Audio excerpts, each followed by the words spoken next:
nul sans limite la révélation. Amen.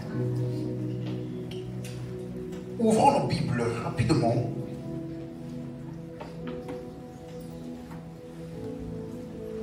Donc Colossiens chapitre 2.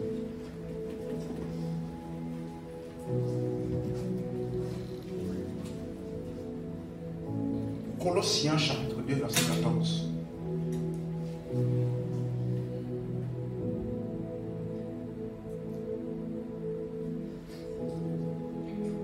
Colossiens chapitre 2 verset 14. Amen.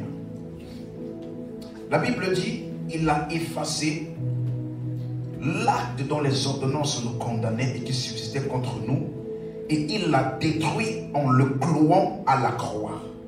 Il a dépouillé les dominations et les autorités. Il les a livrées publiquement en spectacle en triomphant d'elles par la croix. Dis Amen. Dis, il s'agit de moi. Il a dépouillé les autorités et les dominations. Il les a livrées publiquement en spectacle en triomphant d'elles par la croix. Amen. Maintenant le verset 16 est intéressant. Il dit que personne donc ne vous juge au sujet du manger, du boire, ou d'une fête, ou d'une nouvelle lune, ou des sabbats. Verset 17. C'était l'ombre des choses à venir, mais le corps est en Christ. Amen. J'ai commencé à expliquer des semaines précédentes que la sagesse qu'avait l'apôtre Paul était une sagesse dans la compréhension du salut. Et il a ouvert les Écritures qui étaient connues de plusieurs avant lui. Et il a commencé à nous révéler que les Écritures parlaient d'une promesse. Tout le monde suit jusqu'ici. Et c'est pourquoi la promesse qui a commencé depuis Genèse et qui a transité de génération en génération et qui a été accomplie en Jésus-Christ. Donc lorsqu'on parle dans la Bible de la promesse d'Abraham, on ne parle pas des biens matériels, mais on parle plutôt de la justification que les hommes devaient recevoir par la foi en l'œuvre achevée de Jésus-Christ. Amen. Et donc, Paul ici, il dit donc Moïse, nous avons pris le temps d'expliquer ça, n'est-ce pas? Que Moïse, pourquoi est-ce qu'il a écrit les livres qu'il a écrits? Son objectif était de communiquer au peuple d'Israël la promesse. Et donc le peuple d'Israël, lorsque Moïse a commencé à leur présenter cette promesse-là, ils ont eu le cœur endurci. Plusieurs fois par des signes et des prodiges. J'ai expliqué par exemple que la manne, la Bible nous dit que le peuple d'Israël, dans 1 Corinthiens 10 verset 1, nous avons lu ça, que le peuple, lorsqu'ils sont sortis de l'Égypte, ils sont passés par la mer, ils sont passés par la nuée, ils ont été baptisés en Moïse, mais ils ont mangé un aliment spirituel. Nous, on pensait que c'était un aliment physique, la manne. Mais Paul dit, dans 1 Corinthiens 10, que le vrai aliment avec lequel ils sont rentrés en contact n'était pas la manne, c'était un aliment spirituel. Ils ont dit, ils ont bu à un breuvage spirituel. Et il y avait un rocher qui les suivait. Donc, dans tout leur parcours là, il y avait un rocher qui les suivait. Et le rocher là était Christ. Donc, ça veut dire que pendant qu'ils étaient en train de marcher dans le désert, les différents prodiges, les signes, les miracles, tout ça là, il y avait un rocher derrière qu'on appelle Christ. Donc, ce qu'ils étaient censés voir derrière les choses qui se passaient n'étaient pas les choses là, mais le message de Christ caché derrière. Quelqu'un me suit? Voilà pourquoi l'apôtre Paul, il dit que personne ne vous juge. Parce que ces choses-là étaient l'ombre des choses à venir. Et la semaine passée, on a expliqué en détail ce qu'on appelle le sabbat. Que le sabbat parle non pas d'un jour, mais d'une personne. Jésus a dit, je suis le maître du sabbat. Comme pour dire, le sabbat dans l'Ancien Testament qui était un jour, le peuple devait se rappeler de toutes les œuvres du Seigneur qu'il a eu à leur égard. Et Jésus vient pour dire, le Seigneur là, ou alors le maître là, auquel vous devez vous rappeler là, c'est moi. Donc je suis la réalité du sabbat. Le sabbat était pour que vous pensiez et que vous compreniez que c'est moi le maître. Et donc quand le maître du sabbat est arrivé, les gens qui n'ont pas compris la finalité de la pratique sont restés avec la pratique. Ils ont ignoré la réalité de la pratique qui est Jésus. Ils ont dit à la réalité de la pratique, Jésus dit, je suis le maître du sabbat. Donc celui qu'il fallait comprendre dans le sabbat là est devant vous. Mais vous, vous lui dites, tu dois faire la pratique. Quelqu'un me suit? Et aujourd'hui, je vais expliquer une autre pratique de l'Ancien Testament, les prémices. Donne-moi les prémices. Quelqu'un a déjà entendu ici que quand tu as ton premier salaire, tu dois donner. Sinon, les autres salaires là, ça sera bloqué. Les autres salaires du travail là, ça ne va pas marcher. Ton travail va échouer si tu ne donnes pas les prémices. Parce que les prémices, c'est-à-dire le premier salaire quand tu as un nouveau travail, tu dois donner à Dieu. Sinon, ça ne marche pas. Dis avec moi, entrons dans la révélation. Le mot prémisse est utilisé dans l'Ancien Testament pour parler de quelque chose qui est en premier ou alors d'un nouveau commencement. Amen. Allons dans les Écritures rapidement dans l'Ancien Testament. Lévitique chapitre 23. Lévitique chapitre 23. Verset 9. Lévitique chapitre 23, le verset 9. L'Éternel parla à Moïse et dit, parle aux enfants d'Israël et tu leur diras, quand vous serez entrés dans le pays que je vous donne et que vous y ferez la moisson, vous apporterez au sacrificateur une gerbe, prémisse de votre moisson. Verset 11. Il agitera de côté et d'autre la gerbe devant l'Éternel afin qu'elle soit agréée. Le sacrificateur l'agitera de côté et d'autre le lendemain du sabbat. Donc, écoutez, ça veut dire premièrement que les prémices ne devaient être appliquées ou pratiquées que lorsqu'ils devaient entrer dans la terre promise. Pas dans le désert. Parce qu'il dit c'est lorsque vous entrerez dans le pays que je vous donne. On me suit? Deuxième chose à voir. Donc la fête des prémices, juste pour votre information, est aussi appelée la fête de la Pentecôte. Vous me suivez? Donc, écoutez bien ce que je vais dire maintenant. Ça veut dire que les gens qui ont fêté la Pentecôte, le jour de la Pentecôte là, c'était une fête juive. Donc les gens s'appellent ce pentecôtiste là. En réalité, les gens qui ont été baptisés du Saint-Esprit le jour de la Pentecôte est ceux qui n'ont pas fêté la Pentecôte, mais qui étaient quelque part, restés dans le lieu là en attendant la promesse. Vous suivez? Parce que la Pentecôte était la fête des prémices, où les gens de plusieurs nations venaient en Israël pour apporter leurs prémices. Mais ceux qui ont reçu le Saint-Esprit ce jour-là ne sont pas ceux qui ont fêté la Pentecôte. C'est ceux qui n'ont pas fêté la Pentecôte, mais qui ont attendu la promesse. Vous me suivez? Donc, si tu dis que tu es pentecôtiste, ce n'est pas mauvais, mais comprends ce que ça veut dire. Alléluia.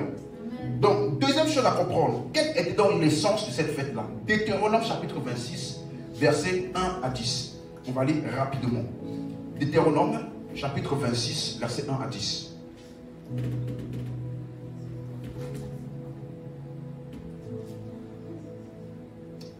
Deutéronome chapitre 26, versets 1 à 10. C'est bon?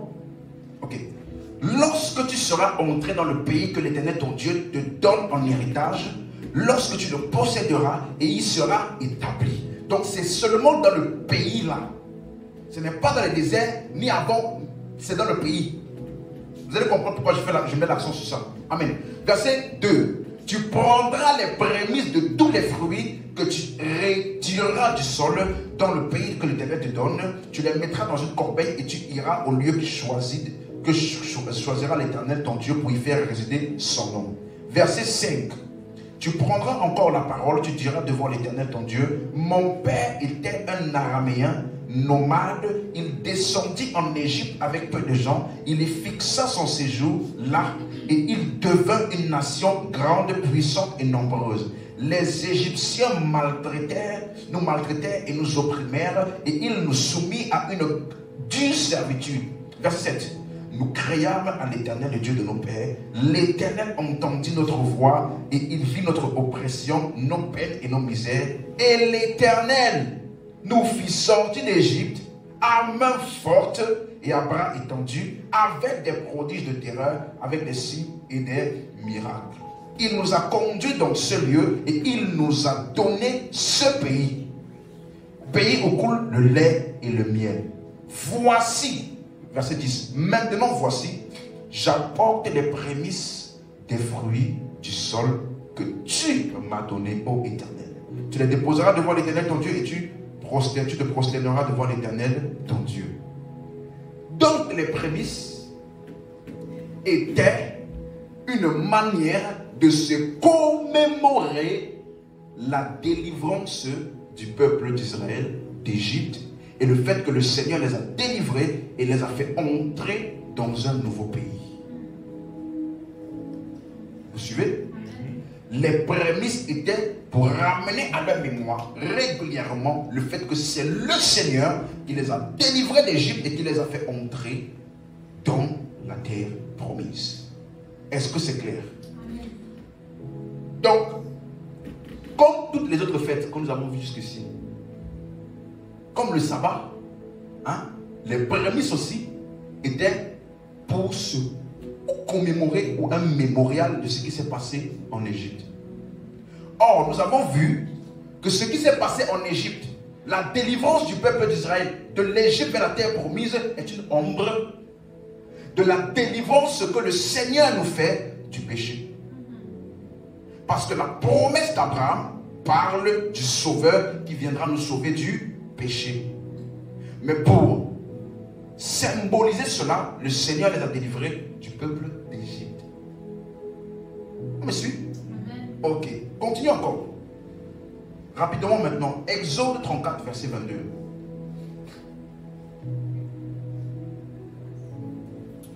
« 22 à 26.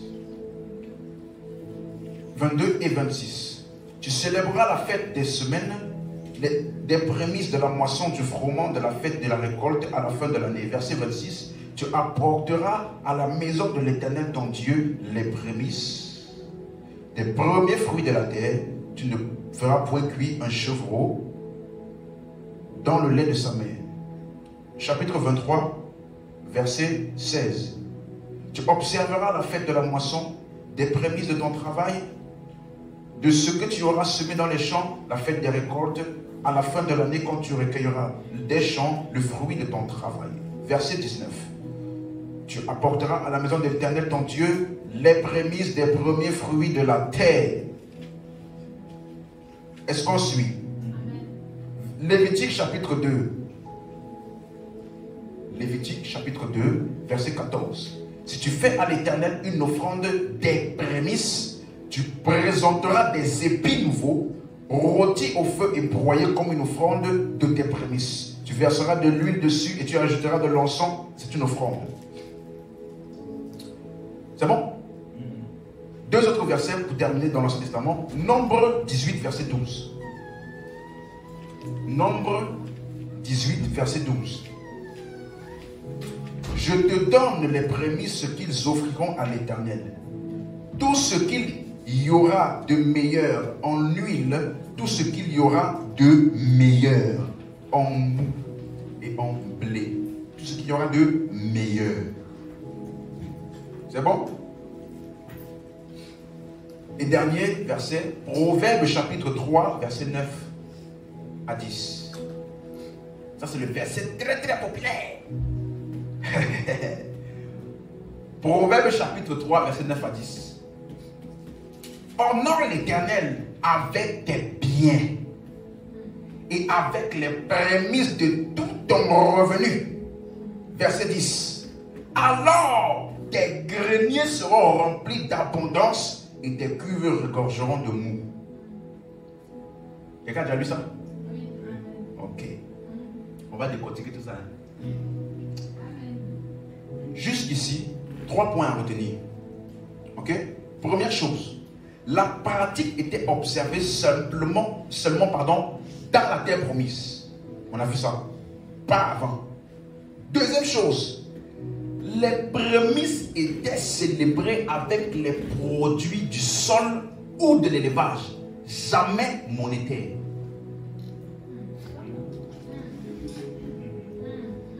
Les prémices étaient offertes avec les produits du sol ou de l'élevage, jamais monétaires.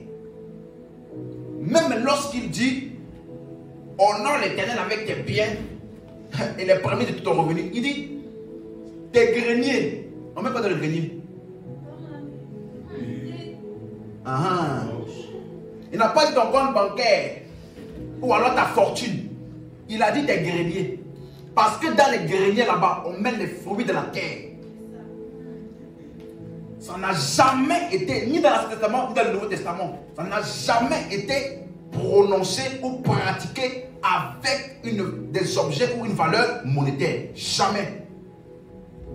Donc si quelqu'un vient de dire prémisse, même les juifs, ils savent ça. Prémisse, avec des choses monétaires, il t'a déjà blagué. On me suit? Troisième chose à savoir, les prémices étaient donc en rapport avec la saison de la moisson. Il a dit lorsque vous entrerez dans le pays et que vous posséderez le pays et que vous aurez votre moisson. Donc c'est dans la saison de la moisson. Et dernière chose, les prémices étaient donc une fête en mémorial de la délivrance d'Égypte. Comment Dieu les a sauvés et les a délivrés du peuple d'Égypte et les a emmenés dans la terre promise. C'est clair pour quelqu'un? Ok. Maintenant, vu que j'ai expliqué que la délivrance là était une ombre de la délivrance que nous devons expérimenter par la promesse accomplie qui est quoi? L'œuvre salvatrice de Jésus-Christ. Amen, on me suit?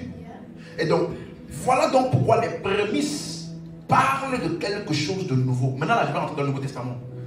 Les prémices parlent de quelque chose de nouveau. Voilà pourquoi ils ne pouvaient pratiquer ça que lorsqu'ils devaient entrer dans le nouveau territoire. Qui est quoi? La terre promise. Parce que là-bas, on devait expérimenter une nouvelle vie.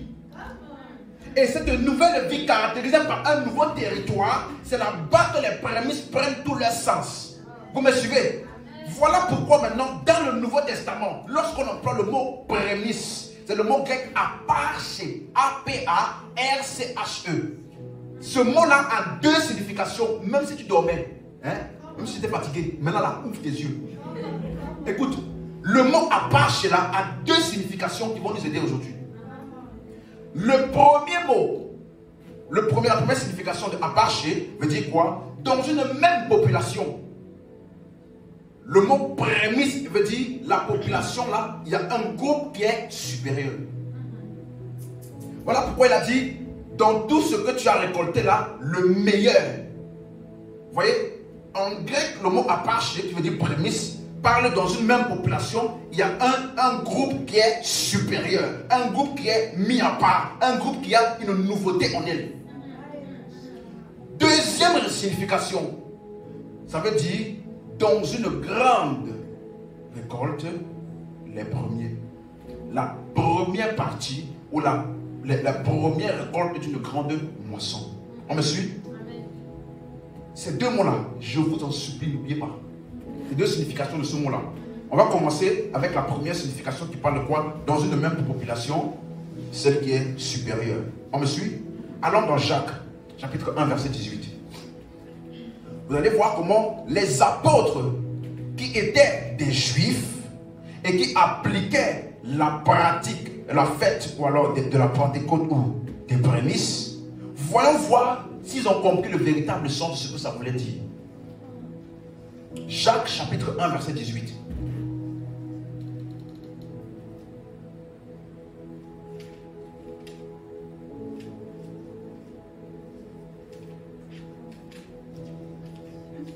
Jacques chapitre 1 verset 18. C'est bon? Je ris déjà. Ah. Il nous a engendrés selon sa volonté. Non, il faut que tout le monde trouve. Vous voulez de l'aide? Vous voulez de l'aide?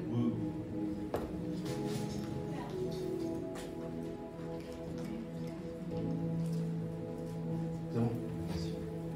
Jacques chapitre 1 verset 18. Il nous a engendrés selon sa volonté par la parole de vérité, afin que nous soyons en quelque sorte les prémices de ces créatures. Aïe, aïe, aïe, aïe. Écoutez-moi. Sur la terre, là, il y a des créatures. Aïe, aïe, aïe, aïe, aïe. Sur la terre, il y a déjà des créatures. Mais tout le monde n'est pas les prémices de ces créatures. Parce que dans les créatures, là, il y a un groupe qui est mis en part et qui est spécifique. La Bible dit, si quelqu'un est en Christ, il est une nouvelle créature. Ça veut dire que parmi toutes les créatures qui sont sur la terre là, il y a de ceux-là qui sont les prémices de ces créatures. En d'autres termes, dans une même population, il y a un groupe qui est mis à part. Et laissez-moi vous dire, le groupe là a quelque chose de nouveau. Parce que les prémices parlaient de nouveauté, de nouveau commencement. Et quelle est la chose? Il dit, si quelqu'un est en Christ, il est une nouvelle. Les choses anciennes sont passées. Voici, toutes choses sont devenues.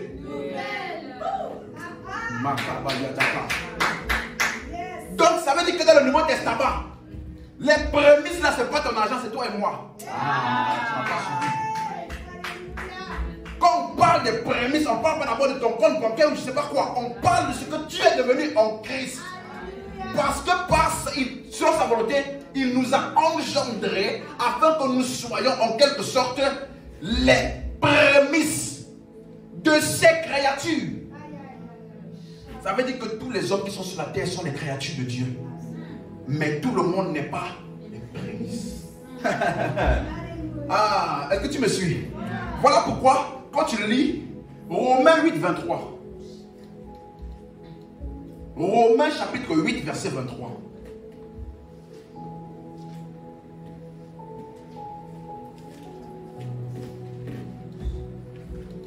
Romains chapitre 8, le verset 23. C'est bon? On a trouvé? On peut lire. Ok, il dit ceci. Et ce n'est pas elle seulement, mais nous aussi qui avons les prémices de l'esprit. Hein? Nous avons quoi? Donc ça veut dire que le peuple ou les créatures là, nouvelle création là, la chose nouvelle qui les caractérise, c'est l'esprit en eux. Parce que ce qu'il appelle prémisse ici, ce n'est pas ton argent, c'est l'esprit.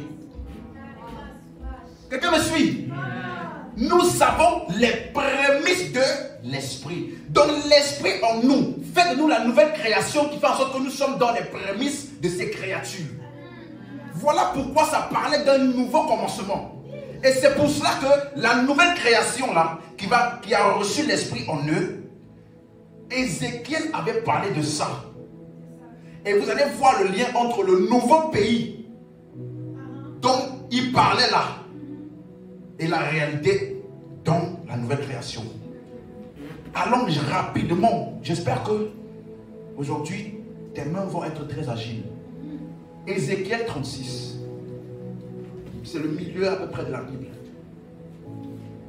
Ézéchiel 36, verset 24. Ézéchiel, c'est entre Genèse et Apocalypse.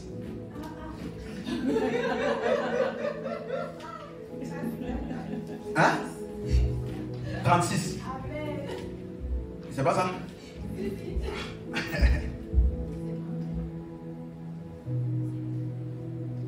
Tu peux les aider, C'est bon? Ok. Ézéchiel 36, verset 24. Regardez quelque chose. Je vous retire, verset 24, tout le monde, verset 24. Ok. Je vous retirerai d'entre les nations. Je vous rassemblerai de tous les pays. Et je vous ramènerai dans votre... Il parle d'un pays, n'est-ce pas? N'est-ce pas? De la même manière que dans la promesse, on disait qu'on va vous enlever du pays d'Égypte, vous ramener dans le pays. Ici, Ézéchiel prend la même révélation de la promesse là qui parle d'un pays. Mais il donne la véritable chose dont ça parlait.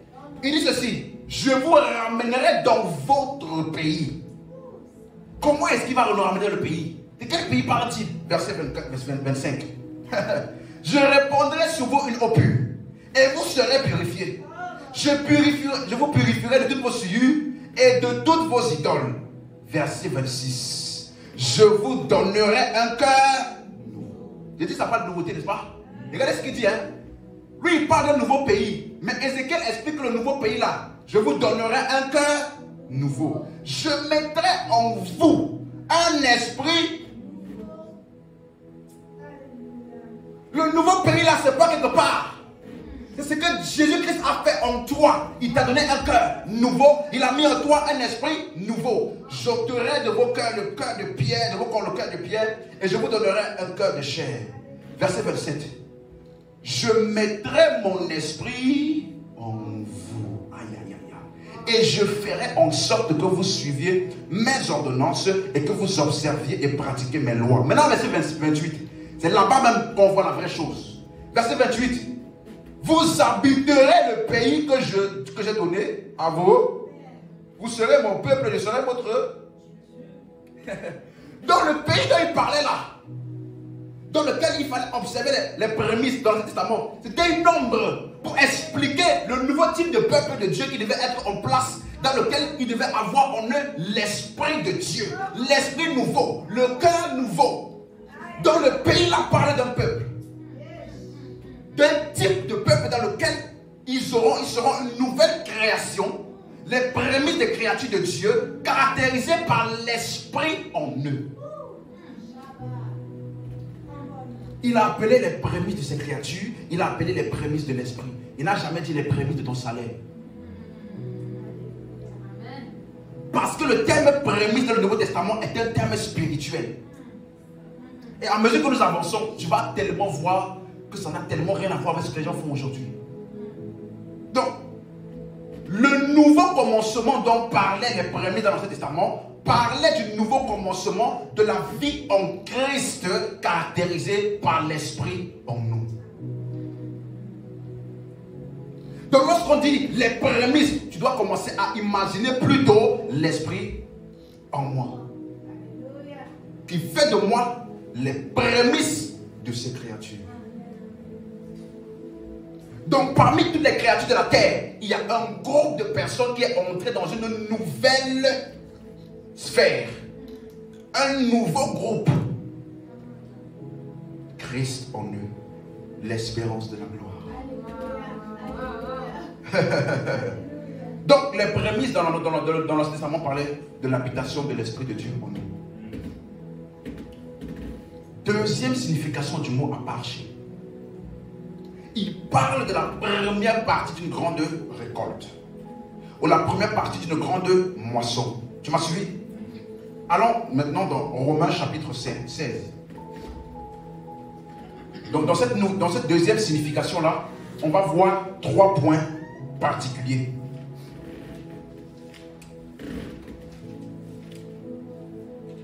Aparché, ou les premiers fruits, ou la première récolte.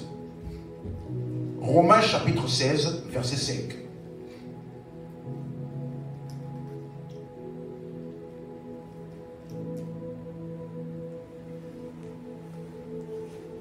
C'est bon? Saluez aussi l'Église qui est dans leur maison. Romains 16, verset 5. Saluez aussi l'Église qui est dans leur maison. Saluez Épaïnette, mon bien-aimé, qui a été pour Christ les prémices de l'Asie. Donc, ici maintenant, ils utilisent les prémices pour parler des premiers à être sauvés dans un pays. Il dit, quand je suis parti en Asie, l'un des premiers qui a été sauvé, qui a reçu le salut, était Épaïnette là. Voilà pourquoi on l'appelle prémisse. Donc c'est la première partie d'une grande récolte. Dans toute la moisson, la récolte qui s'est passée des âmes en Asie, les premiers là, on les appelle les prémices. C'est clair ou? On va voir la même chose dans 1 Corinthiens 16, verset 15. 1 Corinthiens 16, verset 15.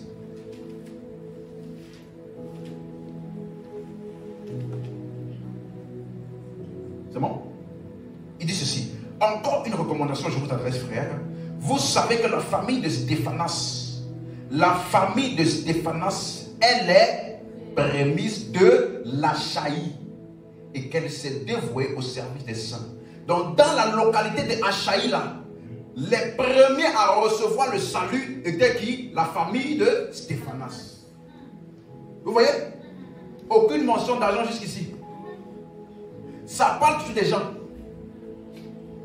Vous me suivez? Donc Paul dit qu'ici, il utilise aussi les prémices pour parler de la première partie de ceux qui ont été sauvés dans une localité. Donc jusqu'ici, on a vu deux choses. Les prémices parlent de quoi? D'un peuple qui a été mis à part parce qu'ils ont l'Esprit de Dieu en eux. Et c'est également ceux dans une localité qui ont reçu le salut en premier. C'est clair? Amen. Ok. Maintenant là, on va rentrer dans quelques profondeurs. Amen. Les prémices parlent également et surtout de la résurrection du corps. Quelqu'un me suit? Amen. Ouvrons nos Bibles dans 1 Corinthiens 15. On était dans 1 Corinthiens 16, allons un chapitre avant. Verset 20.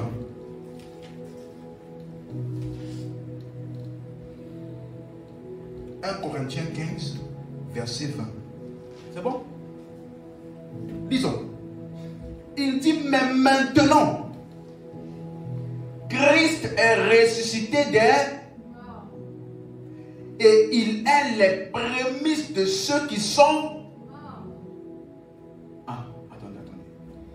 Donc, la résurrection de Jésus-Christ là était les prémices pour la première partie de quelque chose. De ceux qui sont morts. De quelle mort parle-t-il? Parce que dans la Bible, il y a la mort spirituelle et il y a la mort physique. Ceux qu'il appelle ceux qui sont morts là, il parle de qui? Quelle mort parle-t-il et de qui parle-t-il? On va voir en lisant la suite. Car, verset 21, puisque la mort est venue par un homme, c'est aussi par un homme qu'est venue la résurrection des morts. Verset 22. Et comme tous meurent en Adam, de même aussi tous revivront en Christ. Mais chacun en son rang. Christ comme prémisse et ceux qui appartiennent à Christ lors de son avènement.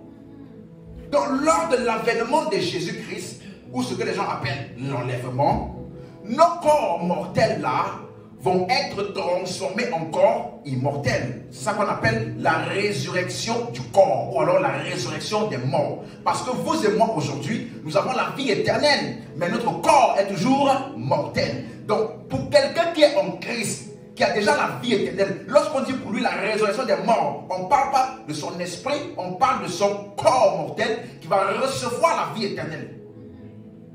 Ou alors l'immortalité. Dans le jour où Jésus reviendra là, en un clin d'œil, la Bible dit, notre corps mortel sera changé en corps immortel. C'est ce qu'il explique au verset 51. Verset 51. Voici, je vous dis un mystère. Nous ne mourrons pas tous, mais tous nous serons changés. Donc dans tout le contexte ici, il parle de quelle mort? Hein? Parlez. Physique. Il parle de la mort physique. Il dit, nous là, nous ne mourrons pas tous. Mais nous serons tous changés. De quel changement parle-t-il? Verset 52. En un instant, en un clin d'œil. Donc ça veut dire que le temps que tu fais comme ça, c'est fini. Comme ça, fini. En un clin d'œil, à la dernière trompette, la trompette sonnera. Et les morts ressusciteront incorruptible. Et nous, il parle de qui? Les vivants. Nous serons changés. Car il faut que ce corps corruptible que nous avons aujourd'hui revête l'incorruptibilité. Et que ce corps mortel revête l'immortalité. Vous voyez maintenant? Verset 54. Lorsque ce corps corruptible aura revêtu l'incorruptibilité et que ce corps mortel aura revêtu l'immortalité, alors s'accomplira la parole qui est écrite. La mort a été engloutie dans la victoire. Ô mort, où est ta victoire? Ô mort, où est ton aiguillon?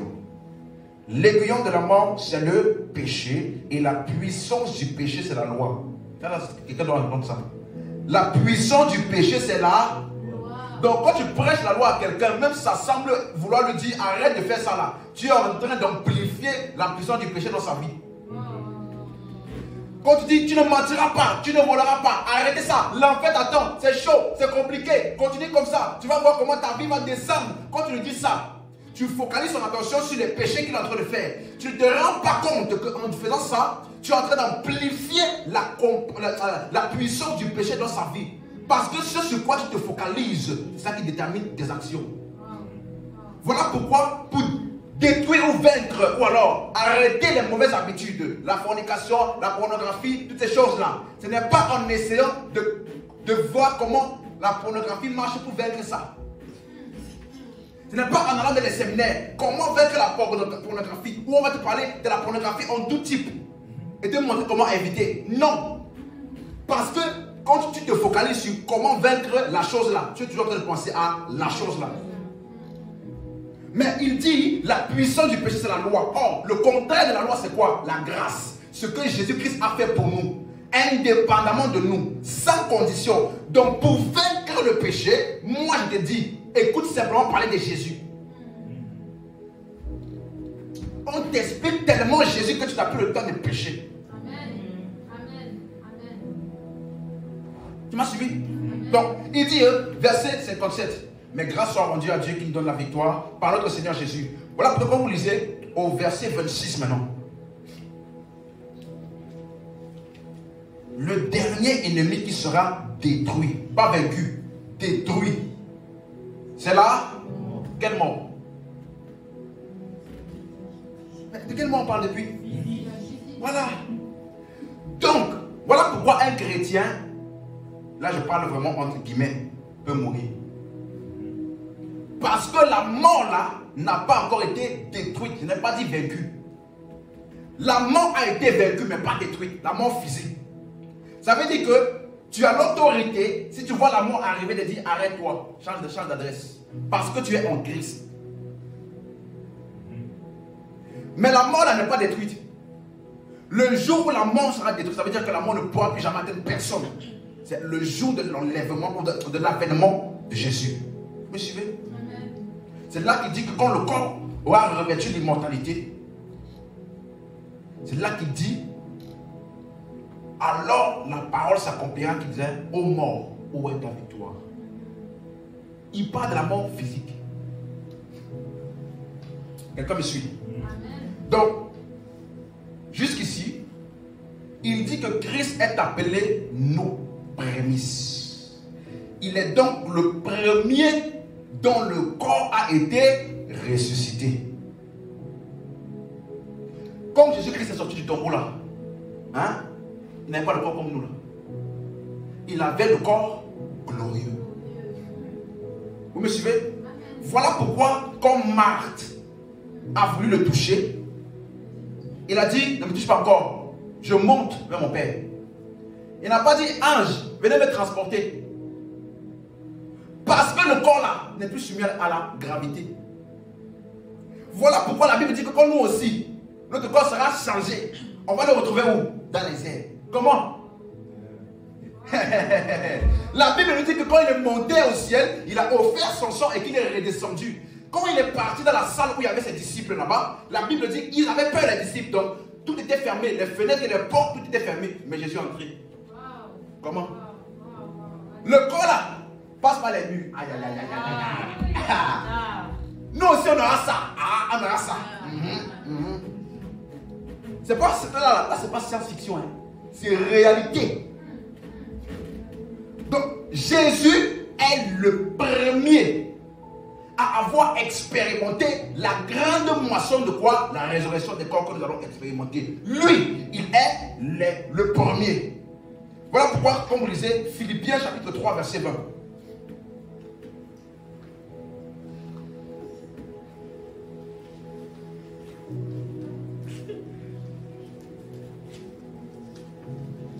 Philippiens chapitre 3, verset 20. C'est bon?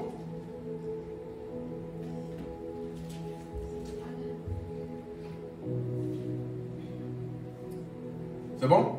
Ok. Il dit, mais notre cité à nous est dans les cieux, d'où nous attendons aussi comme sauveur le Seigneur Jésus-Christ. Juste pour vous aider à comprendre les Écritures, si jamais quand vous allez lire, dans les Épîtres, il y a 3 temps. Il y a vraiment 3. 3 conjugaisons. Il y a le passé, qui est le temps, la conjugaison que vous allez rencontrer le plus souvent. Il nous a délivrés, il nous a bénis, il nous a justifiés, il nous a sanctifiés, il nous a lavés. Tout ça là, c'est le passé. Vous me suivez? Ça parle de ce que nous avons reçu par l'œuvre de Jésus-Christ. Il y a maintenant ce qu'on appelle le présent. Prier sans cesse. Ça là, ce n'est pas Jésus qui est parti à la croix, qui va prier à ta place. Le sacrifice de Jésus n'a pas annulé ta vie de prière. Aller partir des nations et prêcher la bonne nouvelle. Le sacrifice de Jésus n'a pas annulé ta responsabilité d'annoncer l'évangile. Donc il y a ce qu'on appelle l'œuvre présente. Vous me suivez? Dépouillez-vous du mensonge, fuyez la fornication. Tout ça là parle de quoi? Glorifiez Dieu dans votre corps. Parce que vous avez été rachetés à un grand prix. Donc, nous avons été rachetés. Ça, c'est le passé. Hein? Glorifiez Dieu dans votre corps. Donc, même l'œuvre présente là est basée sur l'œuvre passée. Je ne glorifie pas Dieu dans mon corps en vivant pour sa gloire, par mes forces. Je fais cela par la force que j'ai reçue de son œuvre accomplie. Je suis devenu une nouvelle création. Je suis devenu la justice de Dieu. J'ai la nature de Dieu par son sacrifice. Voilà pourquoi maintenant je peux avoir des actions de justice. Parce que j'ai la nature de justice où? En moi. Vous voyez la différence? Ce n'est pas essaye. Ah, toutes mes forces, il faut que je réussisse. Non. L'œuvre présente même s'appuie sur l'œuvre passée. Maintenant, vous allez voir aussi de temps en temps le futur. Et le futur parle de la résurrection du corps. Parce que c'est ça que nous tous, nous espérons. Donc quand il dit ici notre cité dans les cieux, où nous attendons comme sauveur le Seigneur Jésus. Le Seigneur Jésus, il nous a déjà sauvés. N'est-ce pas? Il est notre sauveur. On a chanté. Il est notre salut. Mais comment il dit qu'on attend? Comme s'il n'est pas encore venu. De quel salut parle-t-il? Verset 21. Qui transformera, voyez le futur, le corps de notre humiliation en le rendant semblable au corps de sa gloire, par la puissance qu'il a de s'assujettir toutes choses. Vous voyez? Nous attendons le Sauveur. Pourquoi? Parce qu'il va transformer notre corps là en corps semblable au corps de sa gloire. Ça veut dire qu'aujourd'hui son corps est comment? Glorieux. Vous voyez? Quelqu'un, tout le monde suit? Donc au jour d'aujourd'hui là, Jésus n'a pas le corps comme nous. Il a le corps glorieux. Alléluia. Mais dans la Bible, j'ai découvert quelque chose. Lorsqu'on parle de prémisse, ce n'est jamais une seule personne ou une seule chose. Quand Moïse a dit amener les prémices. Il dit les prémices de tous les fruits. Donc, les prémices, c'est toute la première récolte. Donc, c'est un groupement. Ce n'est pas une personne.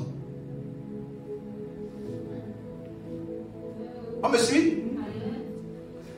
Donc, si Jésus est les prémices, ça veut dire que sa résurrection qu'il a expérimentée là, il n'était pas le seul. Il y a déjà eu un premier groupe de personnes qui constituent les prémices, qui ont eu ce qu'on appelle l'enlèvement là. Vous me suivez? Parce que si Paul dit que Christ est les prémices, il a pris ça quelque part. Prémices, ce n'est jamais, voilà pourquoi c'est au pluriel dans vos Bibles. Ce n'est jamais une chose, c'est toujours un groupe.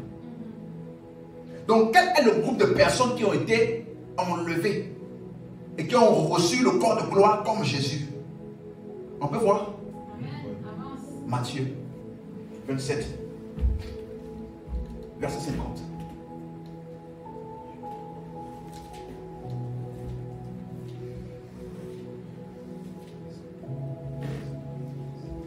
Matthieu 27, verset 50.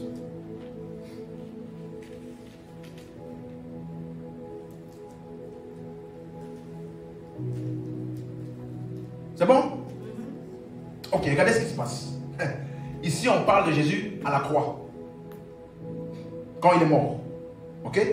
La Bible dit Jésus poussa de nouveau un grand cri et rendit l'esprit. Donc là, il est mort, physiquement, n'est-ce pas? Regardez ce qui s'est passé, verset 51. Et voici le voile du temple se déchira en deux, depuis le haut jusqu'en bas. La terre trembla et les rochers se fendirent. Maintenant, suivez le verset 22, tout le monde. Lisez bien dans votre Bible. Les sépulcres s'ouvrirent et plusieurs corps des saints qui étaient morts ressuscitèrent. Verset 53. Et étant sortis des sépulcres après la résurrection de Jésus, ils entraient dans la ville seule et apparut un grand nombre de personnes.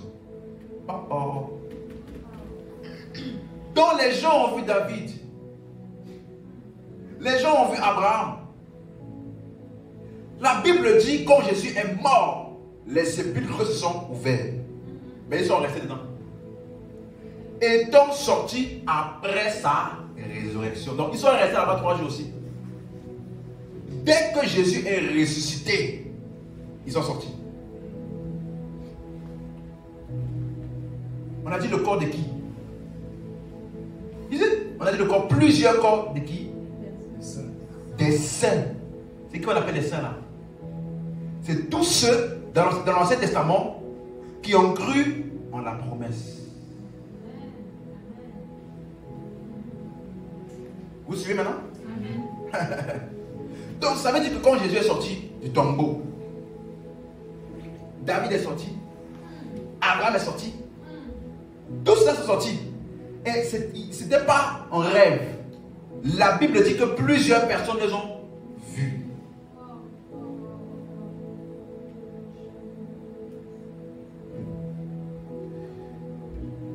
Et maintenant, lors de son ascension, là, quand il est parti aux cieux, devant ses disciples, après leur avoir dit, allez prêcher la bonne nouvelle, celui qui croira et qui sera baptisé sera sauvé, celui qui ne croira pas sera condamné. Après avoir dit ça là, la Bible dit qu'il fut enlevé dans les cieux.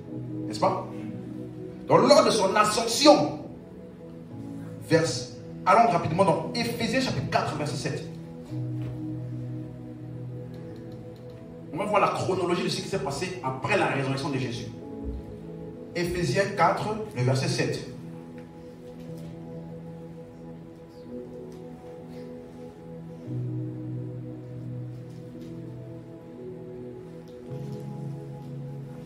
C'est bon? Éphésiens chapitre 4, le verset 7.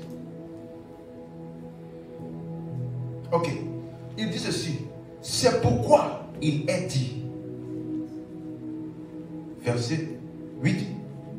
Ok. C'est pourquoi il est dit. Étant monté en haut, il a emmené des... Donc il n'est pas monté seul. il y a des gens qui étaient captifs de quelque chose, qui ont été libérés de la captivité. Et lui, en montant, il a emmené ces gens-là qui ont été délivrés de la captivité avec lui.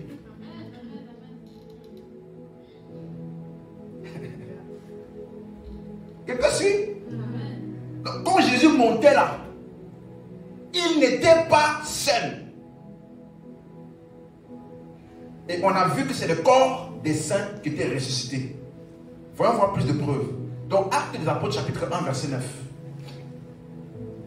Acte 1, verset 9. Actes des Apôtres.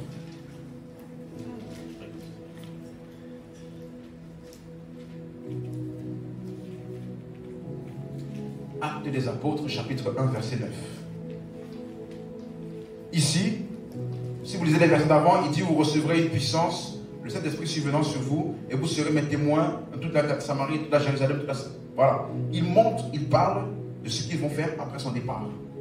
Et le verset 9 maintenant, il dit: après avoir dit cela, il fut élevé pendant qu'il le regardait, et une nuée le déroba à leurs yeux.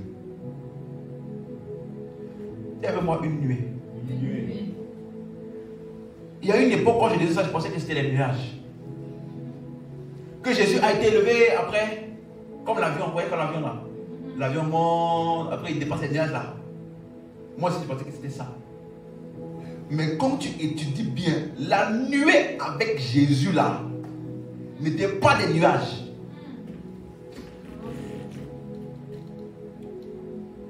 Ce n'était pas des nuages. Qu'est-ce que c'était? Quelle était la nuée qu'il a couvert et qui est parti avec lui là? Quelle nuée? Hébreu 11. Hébreu 11. Et du coup aujourd'hui on va beaucoup utiliser les doigts pour vérifier. C'est bon? Amen. Hébreu 11, tout le monde. Ok. Verset 13. Si vous lisez les versets d'avant, il a commencé, c'est par la foi Abel, par la foi Noé, par la foi Abraham. Il a parlé de tous les saints de l'Ancien Testament qui avaient cru en la promesse de Christ. Par la foi Isaac, par la foi Jacob. Vous suivez? Hébreu 11, c'est un listing de tous ceux dans l'Ancien Testament qui ont cru. Voilà pourquoi dans l'Ancien Testament, c'est là-bas que vous allez voir que David a trompé, il a couché avec Bathsheba parce qu'il a fait tuer ça. Après, il a fait tuer son mari. C'est dans l'Ancien Testament que vous allez voir que Abraham, il a couché aussi avec sa servante. C'est dans l'Ancien Testament que vous allez voir ça. Dans le Nouveau Testament, on n'a aucune mention de ça. Vous savez pourquoi? Parce que dans le Nouveau Testament, ce qui compte, c'est la foi en la promesse. Wow. L'Ancien Testament prend compte des iniquités. C'est ça. Mais dans le Nouveau Testament, Dieu a dit: voici l'alliance que je ferai avec eux. Je ne me souviendrai plus de leurs iniquités et je pardonnerai leurs péchés. Donc, dans le Nouveau Testament, ce qui compte, c'est est-ce que tu as cru? La Bible dit: celui qui croit en lui n'est point jugé, mais celui qui ne croit pas, il est déjà jugé parce qu'il n'a pas cru. Voilà comment ça fonctionne dans la grâce. Mais dans l'Ancien Testament, c'est là-bas que tu vas voir comment David, il a fait ceci, il a trompé sa femme, il a fait tuer le mari de la femme là, pour prendre sa femme, avoir... C'est là-bas que tu vas voir tout ça. Quand tu lis Hébreu 11, qui te parle de la vie de David, par la foi. Par la foi. Par la foi. Parce que ce qui compte dans la nouvelle alliance, c'est quoi? C'est la foi en la promesse. Vous me suivez? Donc, là-bas, dans Hébreu 11, il a listé tous les saints qui ont eu la foi. Et maintenant, au verset 13, il dit quelque chose. Verset 13. C'est dans la foi qu'ils sont tous. C'est dans la foi qu'ils sont tous morts, sans avoir obtenu les choses promises. Donc la foi là qu'ils ont eue, c'était en quelque chose qui était promis. Mais ils sont morts sans avoir eu la chose promise. Voilà pourquoi on dit qu'ils sont morts dans la foi. Et avant d'aller plus loin, je veux encore nous faire comprendre quelque chose. Il y a une différence entre ceux qui sont morts dans la foi et ceux qui sont morts en Christ. Dans 1 Corinthiens 15 tout à l'heure, Paul a parlé de qui? Christ est les prémices. Hein? Et après il a dit ceux qui appartiennent à Christ là, ils vont aussi expérimenter la résurrection lors de son avènement. Donc, ceux qui ont cru en Jésus-Christ après sa résurrection, ils ne sont pas morts dans la foi, ils sont morts en Christ. Vous me suivez? Ceux qui sont morts dans la foi là, avant sa venue, ils sont partis où? Dans le séjour des morts. Dans ce qu'on appelle le paradis, ou alors le sein d'Abraham. Pourquoi on appelle ça le sein d'Abraham? On appelle ça le sein d'Abraham parce que c'est tous ceux qui ont cru, comme Abraham avait aussi cru. Ils sont tous entrés dans ce lieu-là. Dans l'enfer, ou le séjour des morts, pardon, avec 2 compartiments à l'époque, avant que Jésus ne vienne. Vous me suivez? J'ai dit ça ici là une fois. La croix de Jésus là a tout changé. Si tu ne fais pas la différence entre avant sa croix et après sa croix, ta vie chrétienne n'a pas encore vraiment commencé. Parce qu'avant sa croix, avant son sacrifice, personne ne pouvait aller au ciel. Parce que tous ceux-là, même ceux qui ont cru là, ils étaient toujours avec la nature pécheresse. La Bible dit tous sont morts. Vous me suivez? La Bible dit la mort a régné de Adam jusqu'à Moïse. Donc même s'ils ont cru, ils n'ont pas eu la vie éternelle. Ils ont simplement été justifiés devant Dieu pour dire que Dieu les voit sans faute. Mais ils n'ont pas reçu la vie, la nature de Dieu, la vie éternelle là, ils n'ont pas reçu. Parce que la vie éternelle pouvait être reçue seulement après la mort et la résurrection de Jésus. Vous me suivez? Donc ces hommes-là, quand ils sont morts, n'ayant pas la vie éternelle, ils sont partis dans le séjour des morts. Le séjour des morts. Les gens qui sont morts spirituellement. C'est là-bas ils vont. Donc il y avait 2 compartiments. Un compartiment pour ceux qui sont morts dans la foi, en attendant la chose promise là. Et le compartiment de ceux qui sont morts sans jamais avoir cru. C'est ça que vous allez voir dans l'histoire d'Abraham, de Lazare et le riche. Que le riche, il est mort. Lazare, le pauvre, est mort. Le pauvre Lazare est parti où? Dans le sein d'Abraham. Le riche est parti où? Dans l'abîme. Dans l'enfer. Mais les deux là, c'est dans le séjour des morts. Hein. C'est pas le ciel après l'enfer. Non. Les deux sont dans le séjour des morts. Voilà pourquoi la Bible dit que quand Jésus est ressuscité, tout le compartiment qu'on appelle sein d'Abraham a été vidé. Amen. Et étant monté, il a emmené avec lui des captifs. Ils étaient captifs où? Dans le sein d'Abraham ou dans le séjour des morts. Donc il y a ceux qui sont morts dans la foi et ceux qui sont morts en Christ. Ceux qui sont morts maintenant en Christ là, il n'y a pas séjour des morts. Non. Parce que nous sommes assis avec Jésus-Christ dans les lieux célestes ou en Jésus-Christ. Donc même quand tu meurs là, directement, tu es avec Christ. La Bible dit être absent du corps, c'est être présent avec le Seigneur. Vous me suivez? Dans la mort d'Abraham et maman, c'est pas la même chose. Hein? Non, pas du tout. Donc, vous allez mieux comprendre maintenant quand il dit ici, dans le verset 13, c'est dans la foi qu'ils sont tous morts. Pas en Christ, dans la foi. La foi en quoi? En la promesse de Christ qui parle de sa résurrection. Sans avoir obtenu les choses promises, mais ils les ont vues et saluées de loin, reconnaissant qu'ils étaient étrangers et voyageurs sur la terre. Maintenant, le verset 39. Verset 39. Tout cela, à la foi desquels il a été rendu témoignage, n'ont pas obtenu ce qui leur était promis. Donc, ça veut dire que vous et moi, quand la Bible dit la foi est une ferme assurance des choses qu'on espère, une démonstration des choses qu'on ne voit pas, on ne parle pas de toi. on parle de eux là, qui avaient l'espérance et la foi dans les choses promises. Voilà pourquoi ils espèrent et voilà pourquoi ils ont démontré ce qu'ils ne voient pas. Vous et moi là, notre foi n'est pas dans ce qu'on espère, dans ce qu'on ne voit pas. Vous et moi, on est en Christ. Notre foi n'est pas dans l'œuvre de Christ qui va venir dans le futur. Notre foi est dans l'œuvre de Christ qui est déjà passée. Donc si tu opères avec la foi de eux là, tu vas expérimenter ça. Ils ont eu la foi, mais n'ont jamais obtenu ce qui était.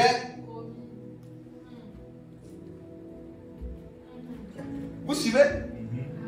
Parce que pour eux, c'était sous forme d'une promesse. Donc on espère. Mais nous là, nous sommes dans la promesse accomplie. Jésus-Christ est déjà venu, il est mort et déjà ressuscité. Donc nous sommes dans la foi en la véritable chose en lui-même qui est Jésus-Christ. Est-ce que c'est clair pour quelqu'un? Ok. Maintenant, quand vous allez à la suite du verset d'après, qui est Hébreux 12, hein? Hébreux 12, verset 1. C'est ça la suite, n'est-ce pas? Regardez quelque chose. Nous tous, nous donc aussi, puisque nous sommes environnés d'une si grande donc nuée là, ce n'est pas les nuages, c'est la nuée des témoins. C'est qui les témoins? Les témoins qui étaient listés dans Hébreux 11. Abraham, Abel, Isaac, Jacob. Donc les saints là qui ont été ressuscités, après leur résurrection, ils ont un peu pavané là dans la ville de Jérusalem. Et après ça, comme Jésus est monté, ils sont montés. Amen. La nuée qui est montée avec Jésus, c'était eux. Donc, pourquoi j'ai pris le temps d'expliquer ça? C'était pour vous montrer et pour vous dire d'avance que le premier enlèvement a déjà eu lieu. Et ça a eu lieu pour qui? Pour ceux qui avaient eu la foi. Donc, c'est la garantie que toi et moi, si tu as eu la foi en Jésus, tu ne peux jamais rater l'enlèvement. Parce que les prémices ont déjà eu lieu. Et le critère, c'est quoi? La foi. Donc, l'enlèvement prochain de la grande récolte, c'est nous. Amen. Alléluia. Donc, comme Paul dit, Christ étant les prémices, et ceux qui lui appartiennent, ils vont expérimenter cela lors de son avènement. Quand il dit les prémices de Christ là, il parle de Jésus-Christ et de tous les saints de l'Ancien Testament qui étaient dans le séjour des morts, dans le sein d'Abraham. Ils ont été ressuscités avec Christ et ils sont montés avec le corps glorieux et ils sont montés également avec lui dans les lieux célestes.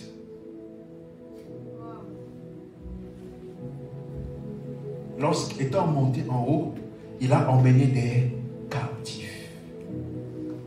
C'est Dieu qui parle. Tu n'as pas dit Amen. Amen. Est-ce que c'est clair? Donc jusqu'ici, j'ai une question. Est-ce qu'on a vu l'argent dans la prémisse? Non. D'accord. Bon, ça veut dire que vous suivez bien. Donc, les prémices parlent du fait que Jésus a été, et les saints de l'Ancien Testament, les premiers à expérimenter la résurrection du corps. C'est eux les prémices. Et nous expérimenterons cela dans la grande récolte lors de son avènement. C'est clair pour quelqu'un?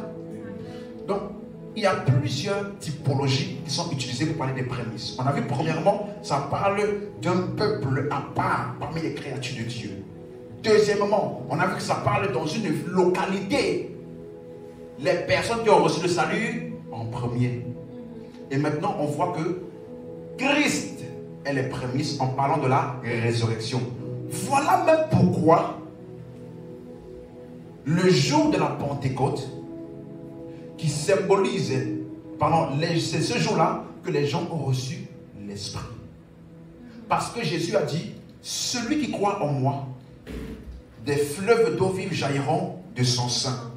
Il dit cela de l'Esprit que devaient recevoir ceux qui croiraient en lui, car l'Esprit n'avait pas encore été déversé, parce que Christ n'avait pas encore été glorifié. Donc l'Esprit devait être donné après sa glorification. Voilà pourquoi la Pentecôte, justement, qui est les prémices, qui parle de la résurrection de Jésus, c'est ce jour-là qu'il y a eu l'Esprit. Vous suivez?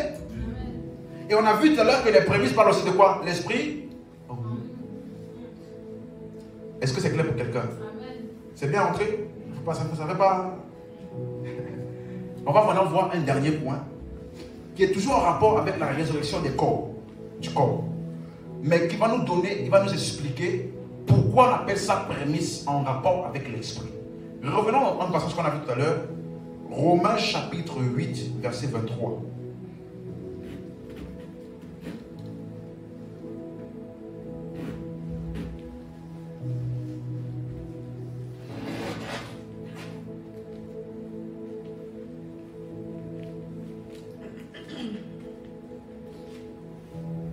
C'est bon?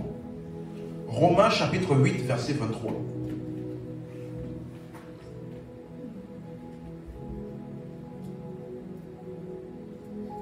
C'est bon? Ok. Il dit ceci. Et ce n'est pas elle seulement, mais nous aussi, qui avons les prémices de l'Esprit. Et j'ai expliqué que le mot prémisse parle de la première partie d'une totalité. N'est-ce pas? Je vais donner un autre point pourquoi il parle ici, on appelle aussi prémisse de l'Esprit là. Parce qu'il dit, nous avons les prémices de l'Esprit, nous aussi, nous soupirons en nous-mêmes en attendant l'adoption, c'est-à-dire la rédemption de notre corps. Le mot rédemption vient de quel verbe? Si vous étiez là à l'abbaye, donc le mot vous savez savoir. Rédemption là, c'est le nom. Quel est le verbe? Racheter. Hein? Racheter. Amen. Donc c'est le verbe racheter. Jésus nous a rachetés par son sacrifice. Mais nous avons reçu seulement une partie de tout ce qu'il a racheté là. Regardez, si vous lisez le verset 10, ça va être plus clair. Verset 10 de Romains 8.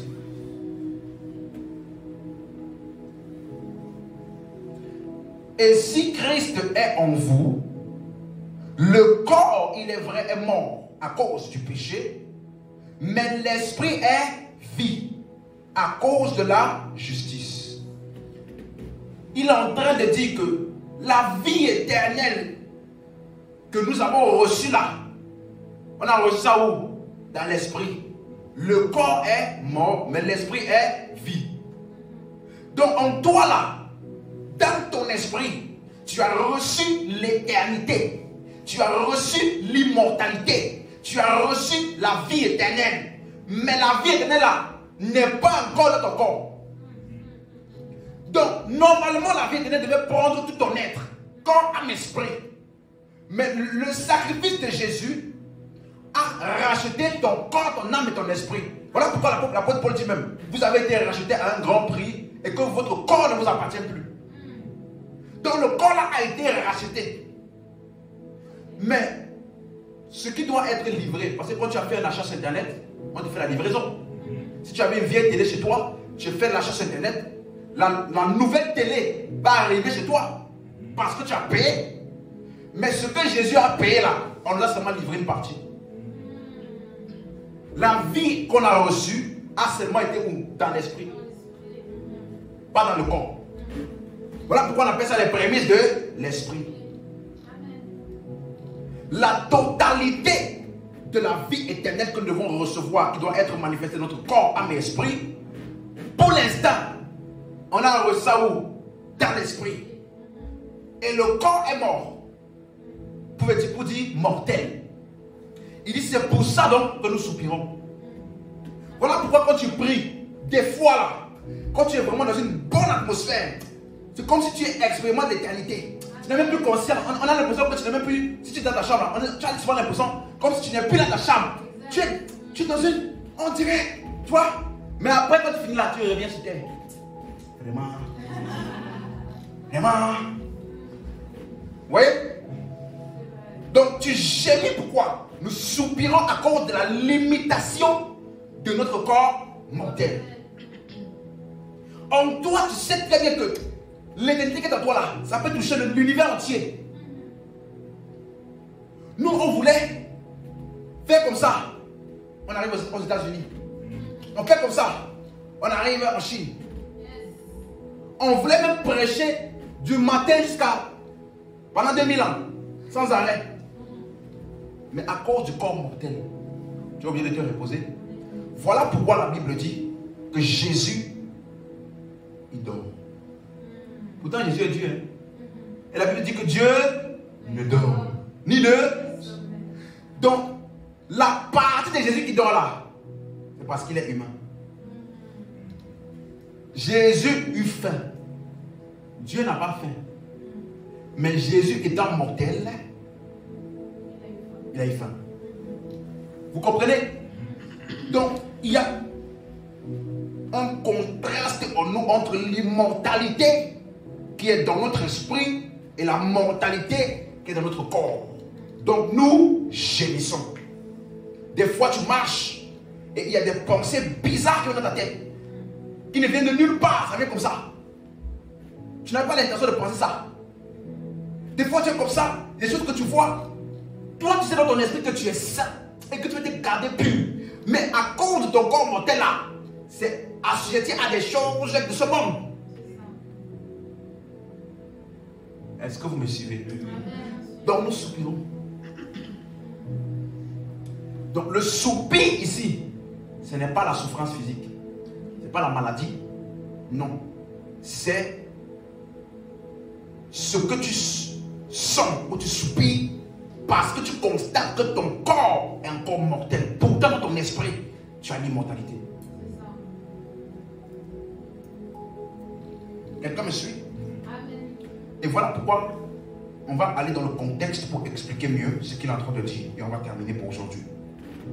Au verset 18, il dit ceci. Romains 8, verset 18. Il dit ceci. J'estime que les souffrances du temps présent. De quelle souffrance parle-t-il? Parce que souvent, les gens prennent ce verset-là pour dire que tu dois souffrir dans la vie. Parce que c'est comme c'est pas la souffrance que tu vas avoir la gloire. Regardez le verset. J'estime que les souffrances du temps présent ne sauraient être comparées à la gloire à venir qui sera révélée pour nous. Donc moi, je peux venir pour dire, vous savez, même si aujourd'hui tu étais dans le chômage, ne t'inquiète pas. Un jour, tu vas expérimenter la gloire. Tu es ferme dans les souffrances. Parce que les souffrances du temps présent n'ont rien à voir avec la gloire que je vois sur ta vie. N'est-ce pas? Mais de quelle souffrance parle-t-il? Parce qu'il dit les souffrances du temps présent. Et il dit que la gloire là est à venir. Ok. On va aller dans le contexte. Et je dis souvent ça. Dans l'interprétation biblique, le contexte est roi. Ce n'est pas ce que tu penses, ce n'est pas ce que je pense, ce n'est pas ce que je pense que c'est ça. Selon mon avis et ma manière de voir la chose, je pense qu'il parle de ça. Je pense que ça peut aussi vouloir dire ça. On n'est pas venu penser dans la Bible. On vient pour comprendre la pensée de la Bible. Amen. Donc regardez le verset 19. Donc, qu'est-ce qu'il dit? Ah, voilà le verset que les chrétiens aiment ça. Aussi, la création attend avec un ardent désir la révélation des fils de Dieu. Dis-moi amen. Vous n'avez jamais entendu ça? Pour dire que la création attend la révélation. Dieu a mis quelque chose en toi. Il faut que toi, tu puisses continuer à marcher avec Dieu. Parce que le monde entier attend ce que Dieu a mis en toi. N'est-ce pas? Ok. Rappelez-vous, hein, souffrance du temps présent, gloire à venir. Et maintenant, il dit ici que la création attend avec un ardent désir la révélation des fils de Dieu. Le mot révélation, déjà, veut dire, en grec, phanérosis, qui veut dire dévoilement total. Ça veut dire qu'il n'y a plus rien qui manque. Dévoilement complet et total. Voyons voir qu'est-ce qu'on appelle la révélation des fils de Dieu là. qui est aussi la gloire à venir. N'est-ce pas? Ok. Verset 20. Donc, il dit la création attend avec un ardent désir la révélation des fils de Dieu. Verset 20. Car la création a été soumise à la vanité, non de son gré, mais à cause de celui qui l'y a soumise avec l'espérance. Il a soumise, pardon, avec l'espérance, verset 21, qu'elle sera affranchie de la servitude de la corruption pour avoir part à la liberté de la gloire des enfants de Dieu. Donc, ça veut dire que la révélation des fils de Dieu, qui est la gloire à venir, il a aussi appelé ça quoi? La liberté de la gloire des enfants de Dieu. Et il dit que la création là, elle aussi, elle attend ça. Donc, les enfants de Dieu, ils vont expérimenter une révélation, une libération de la gloire. Et la création, elle aussi, elle veut expérimenter la même chose que les enfants de Dieu. Elle veut être libérée, affranchie de la servitude de la corruption. On a vu tout à l'heure le mot corruption, non? Le corps corruptible, il revêtira l'incorruptibilité.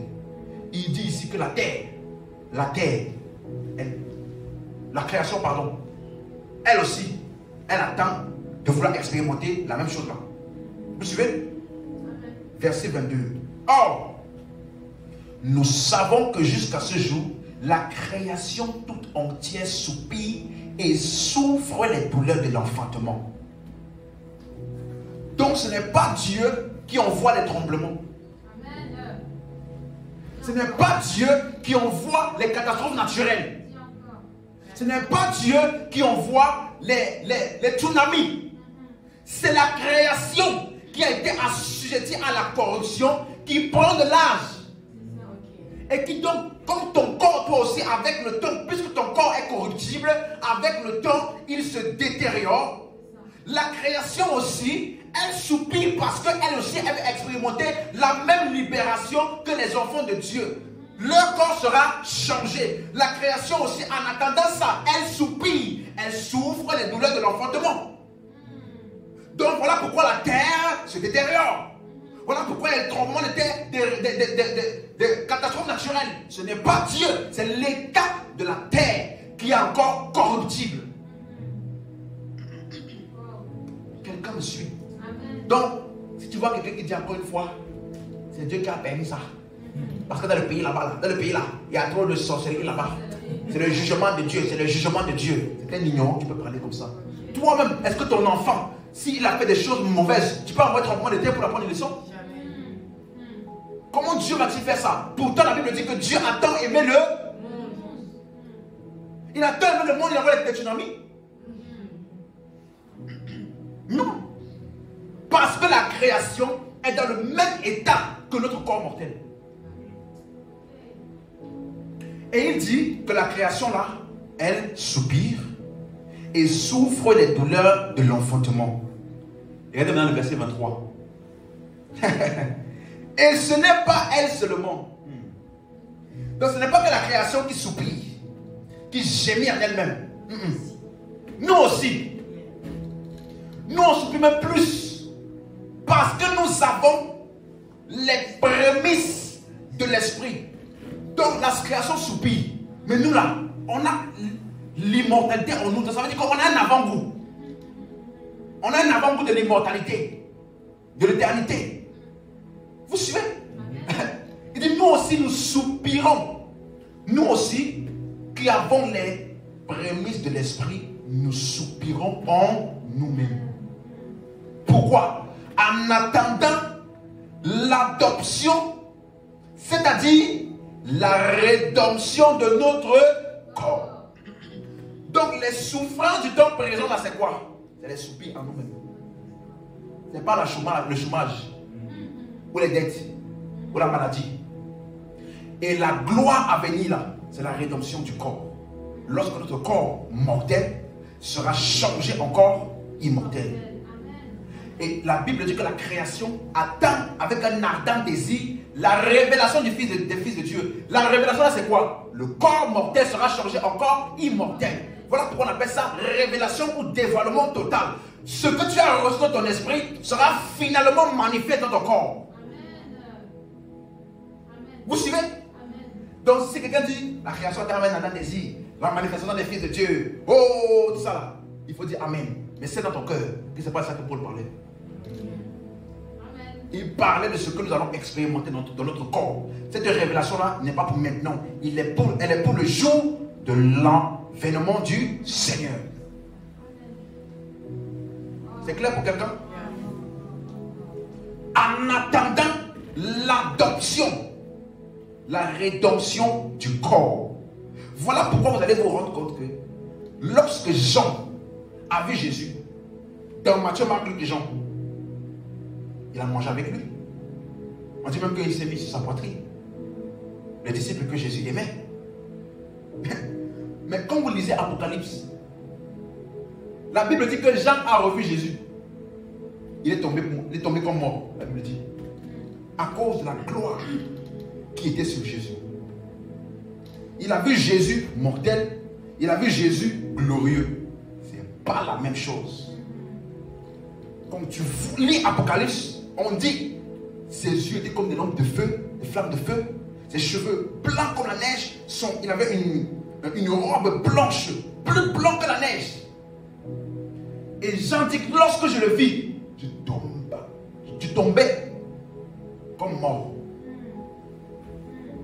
Mais tu n'as pas mis ta tête sur la boîte.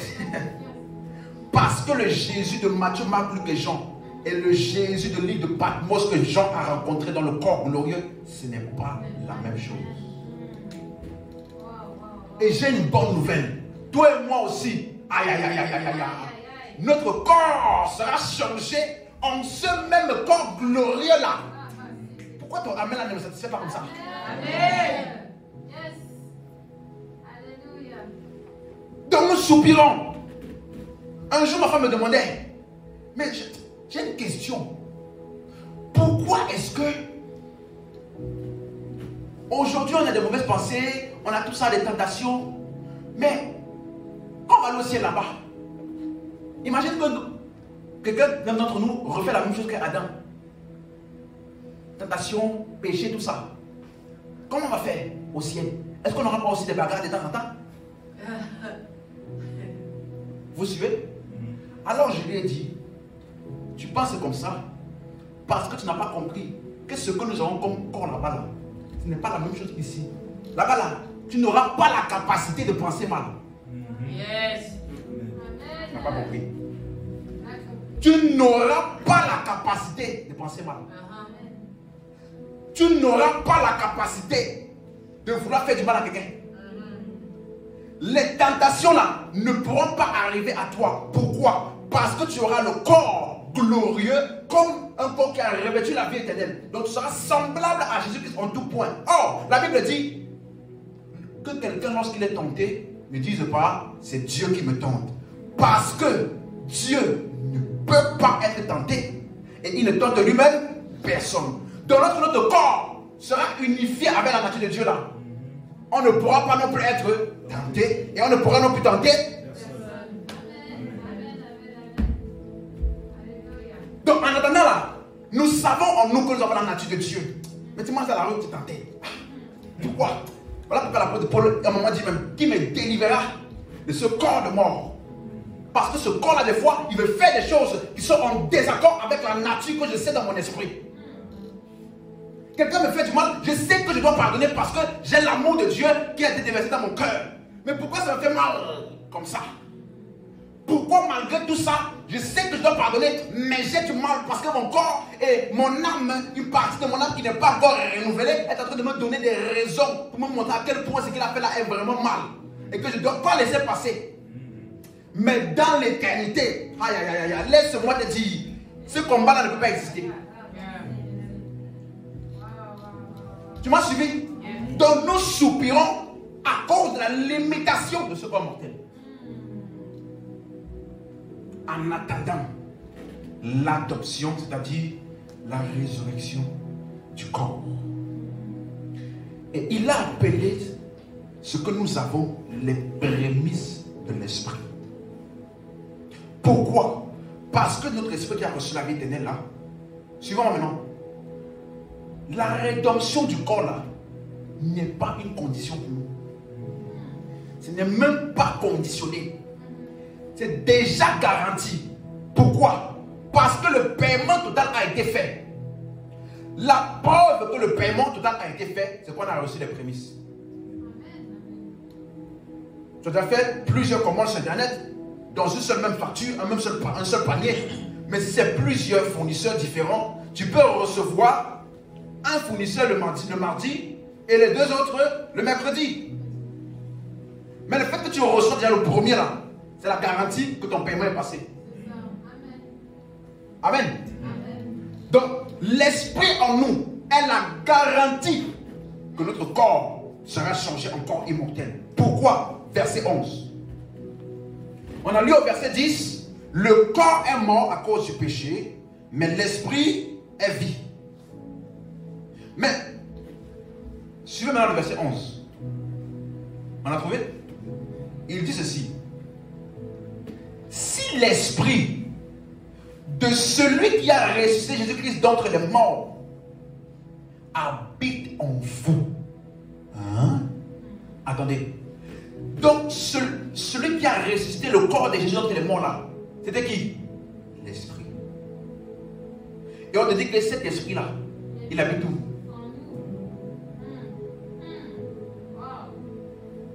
Je reprends.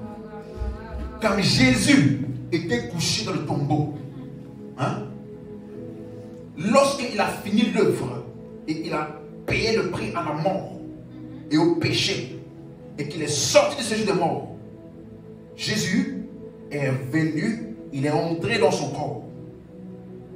Et l'Esprit de Dieu a redonné la vie à son corps. On dit que ce qui a donné la ressuscité Jésus-Christ là, c'est quoi? C'est l'Esprit. C'est lui qui a donné la vie à toutes les cellules mortes de Jésus, de son corps. On te dit le même esprit là habite en toi.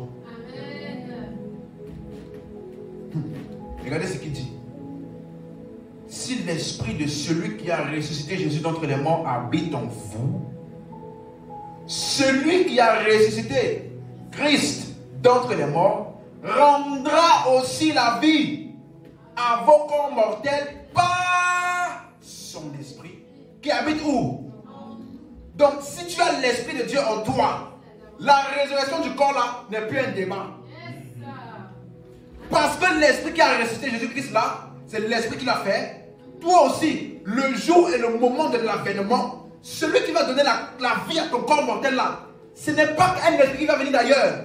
Ce n'est pas une puissance qui va venir là, bombe sur ton corps. Non.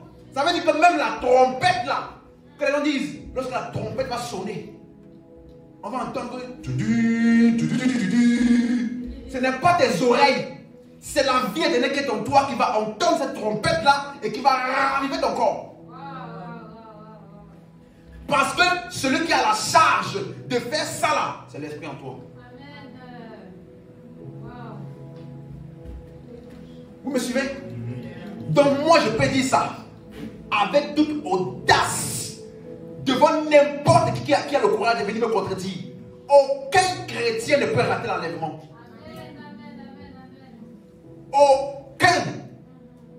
Parce que celui qui va transformer ton corps en corps immortel là, il est déjà en toi. Il ne va pas venir d'ailleurs. Voilà pourquoi tu as les prémices. Tu peux expérimenter déjà de temps en temps. Voilà pourquoi ton corps, il peut avoir, quand ton corps ne fonctionne pas bien, un symptôme ici, un truc qui n'est pas là-bas, normal. L'esprit qui est en toi là, tu peux utiliser la puissance en toi pour affecter ton corps mortel en attendant le véritable changement. Voilà pourquoi toi et moi, on n'a pas le droit de rester sous le poids de la maladie. Non. Un chrétien qui fait ça, c'est parce qu'il est ignorant de l'immortalité en lui.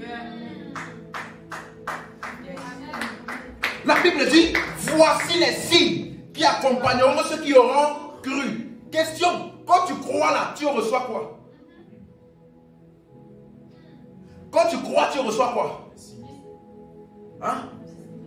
Le salut, la vie éternelle, Ou encore, l'esprit en toi.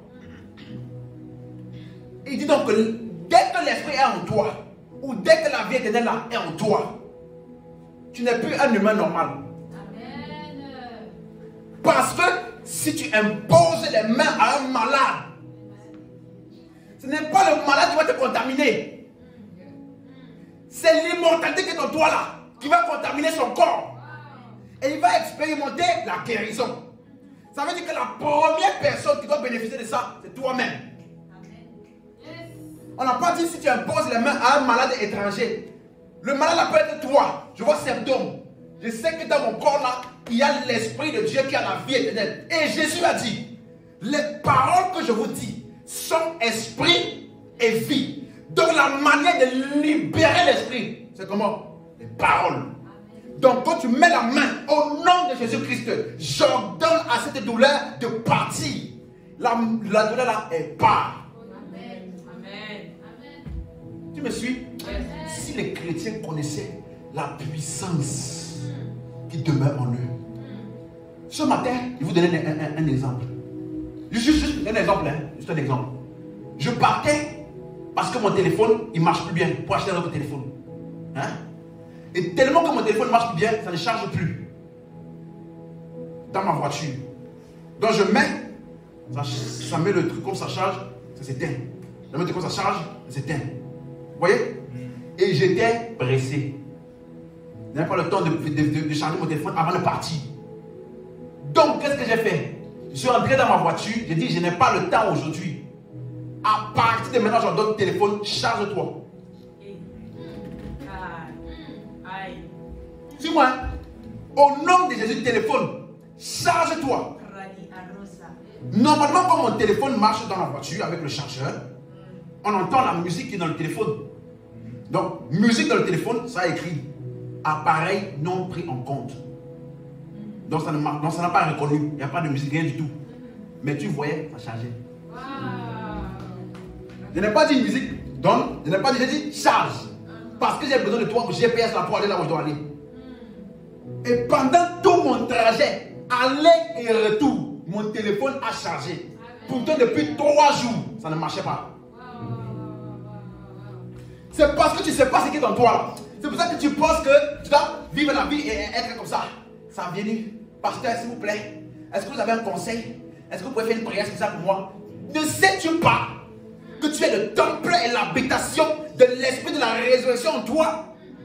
Il n'y a rien qui est supérieur à toi. Tu ne dois pas être une victime dans la vie. Il dit, si l'esprit de celui qui a resté Jésus-Christ entre les morts, il habite en toi, c'est la garantie que ton corps là va expérimenter aussi l'immortalité. Ce n'est pas un débat. Et il a appelé cela l'adoption. Vous vous rappelez? Il a dit, nous soupirons en attendant l'adoption, la résurrection, la rédemption du corps. Or, quand vous lisez au verset 15, si vous lisez le verset 15, regardez ce qu'il dit.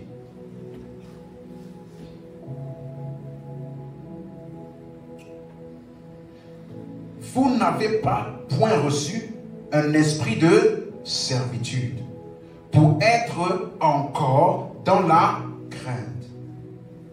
Mais vous avez reçu un esprit d'adoption. Est-ce que vous suivez? Par lequel nous crions Abba, Père. Donc, l'esprit d'adoption est l'esprit qui a fait de nous des fils. Le mot adoption veut dire huios tesia, qui veut dire on t'a positionné en tant que fils pour avoir un héritage. Donc le jour où tu as reçu le Saint-Esprit, Dieu t'a positionné en tant que fils. Voilà pourquoi la Bible dit à ceux qui l'ont reçu, elle leur a donné le pouvoir de devenir enfants de Dieu. Donc quand tu as reçu Jésus, tu es devenu fils de Dieu, enfant de Dieu. Amen. Amen. Donc c'est ça qu'on appelle l'adoption, positionné en tant que fils ou enfant de Dieu. Et cela a été fait par l'esprit qu'on appelle l'esprit d'adoption. qui est le Saint-Esprit. Esprit d'adoption, c'est seulement une manière de décrire ce que l'Esprit a fait en nous lors du salut. C'est clair pour quelqu'un? Mais à part au verset 23, on a lu, il appelle aussi l'adoption la résurrection du corps. Donc ça veut dire que la filiation que tu as reçue pour devenir enfant de Dieu là, ne doit pas seulement affecter ton esprit. Vous suivez? La Bible dit Dieu est esprit. Il faut que ceux qui l'adorent en esprit et en vérité. Donc ta filiation, la Bible dit celui qui s'attache au Seigneur est avec lui un seul esprit. Donc ton union avec Dieu et ta filiation de lui, fils de Dieu là, ça a affecté quoi? Ton esprit. Par l'esprit de quoi? D'adoption. Mais on te dit que l'adoption là, ce qui est inclus dedans, c'est aussi la rédemption de ton corps. Donc quand tu dis je suis fils de Dieu, en disant je suis fils de Dieu là, sois aussi conscient que dans fils de Dieu, il y a aussi la rédemption de ton corps inclus dedans. Est-ce qu'on me suit? Quelqu'un me suit? Donc, jusqu'à maintenant, on a vu par plusieurs preuves que l'esprit d'adoption, qui est le Saint-Esprit, c'est ça qu'on appelle les prémices de l'esprit. Nous avons reçu en notre esprit la première partie et le reste viendra lors de l'avènement du Seigneur, où le même esprit là, qui a donné la vie à notre esprit, va aussi donner la vie à notre corps. Donc jusqu'ici, nulle part on a parlé d'argent. N'est-ce pas? Ok. On va lire deux passages pour terminer. Éphésiens chapitre 1 verset 13. Éphésiens chapitre 1 verset 13. C'est bon?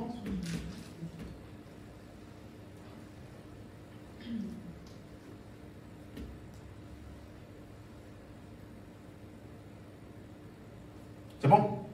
En lui, vous aussi, après avoir entendu la parole de la vérité, l'évangile de votre salut, en lui vous avez cru. Donc après avoir entendu quoi? La parole de vérité, l'évangile, vous avez cru. Et quand tu as cru là, qu'est-ce qui s'est passé? Vous avez été scellés du Saint-Esprit qui avait été promis.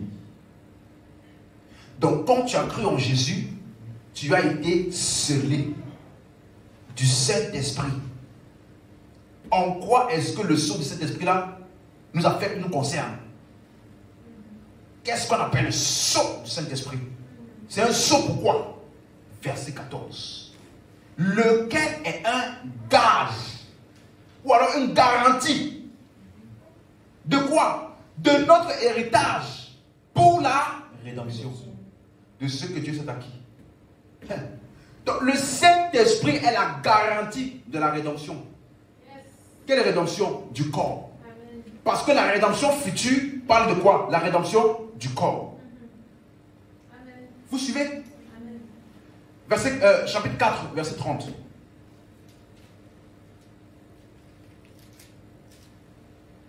Chapitre 4, le verset 30. N'attristez pas le Saint-Esprit de Dieu, par lequel vous avez été scellés pour le jour de la rédemption.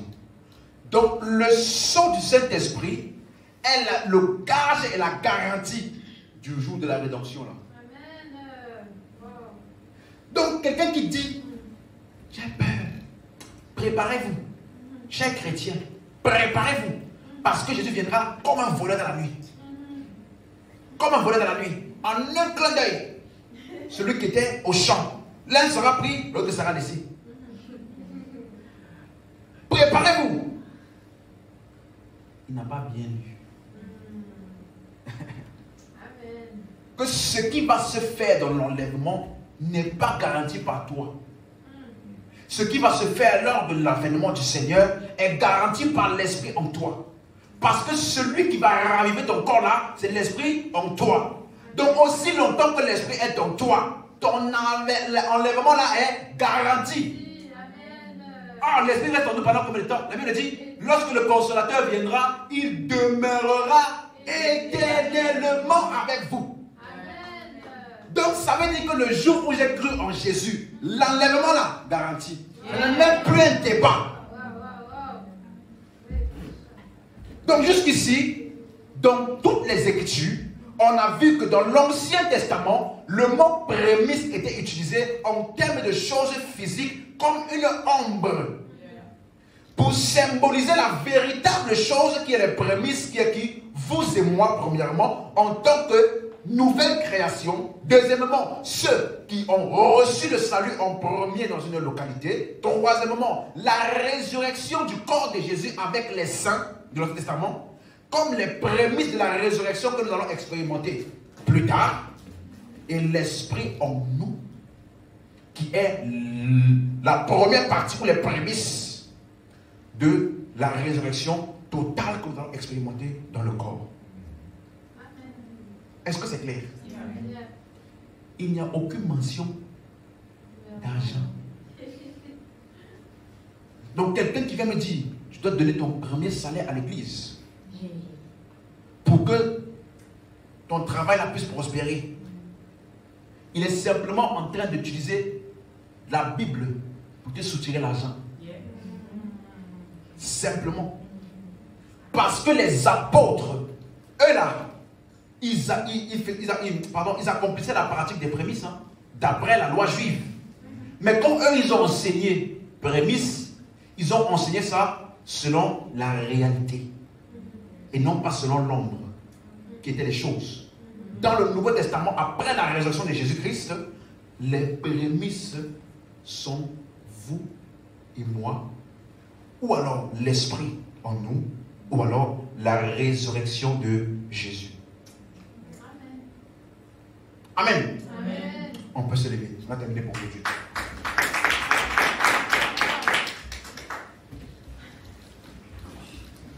Alléluia.